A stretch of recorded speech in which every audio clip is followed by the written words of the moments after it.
Most High God, I worship your majesty. Take all the glory, take all the honor, take all the adoration concerning today's message. Let it be all of you and none of me. Father, give us the grace to be able to deal with the spirit of pride in Jesus' name.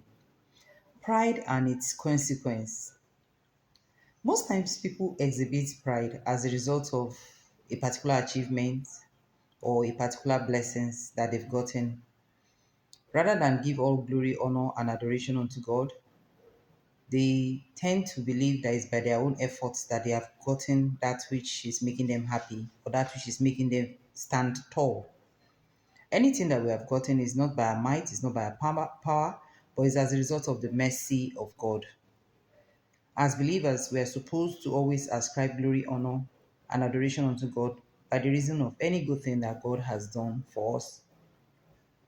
They see themselves as larger than life. I'll be using King Nebuchadnezzar as an example. He was one well ahead of the doom that befell him. He was warned by Daniel. He had a dream he couldn't sleep, but Daniel told him what was going to happen if he does not deal with the spirit of pride. He became so successful as a result of conquering many cities, many nations, and he established Babylon. It got to the point that he looked at Babylon and was seeing himself as a teen god and was boasting, not giving glory that is due unto God to God. There was a time that he also made a golden image that said people should worship that image. If you don't worship that image, he was going to cast you into fire, which he did to Shadrach, Meshach, and Abednego. As soon as he was boasting and seeing himself as a teen God, before he finished saying the sentence, God rejected him as a king and he was sent into the forest for 7 whole years. It was so bad that he was crawling on his hands and on his knees like an animal.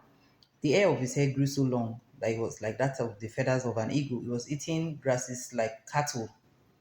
He stayed in the forest for 7 solid years. It was when he repented that God showed him mercy.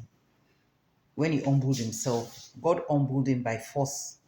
He realized that he was nothing and he ascribed glory and honor unto God by realizing that what he did was wrong and God forgave him. Another example is King Herod. He called himself a god. He said, "Hear the voice of the here goes the voice of the gods."